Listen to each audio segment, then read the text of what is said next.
অসহায়ত্ব সবসময় মুখে নয়, কখনো কখনো নীরবতা আর চোখের ভাষাতেও প্রকাশ পায়। সহানুভূতি ব্যাপারটা সকলের প্রতিই আসতে পারে, তবে সমানুভূতি ঠিক তার প্রতিই আসে যাকে মানুষ সত্যি সত্যি মন থেকেই ভালোবাসে। তার অসহায়ত্বের অনুভূতি, নীরবতার কারণ, অভিমান সব কিছুকেই মানুষ ঠিক তখনই গুরুত্ব দেয় যখন সেই মানুষটার প্রতি ভালোবাসা তৈরি হয়। মানুষ যাকে মন থেকে ভালোবাসে তার কষ্ট কখনোই সহ্য করতে পারে না, তার কষ্টে নিজেকে অসহায় মনে করে, তার কান্নায় সে নিজেও ভেঙে পড়ে।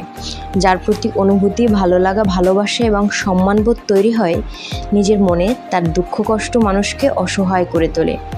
আর তাই তো পৃথিবীতে মানুষ কখনোই তার ভালোবাসার মানুষটার নীরবতা, অসহায়ত্ব কিংবা অবহেলা, অনাদর মেনে নিতে পারে না। তাই সবসময় মনে রাখবেন, প্রিয় মানুষের নীরবতা কিংবা মৌনতা সবসময় তার সম্মতির লক্ষণ হয় না, কখনো কখনো তার অসহায়ত্বের লক্ষণও হয়।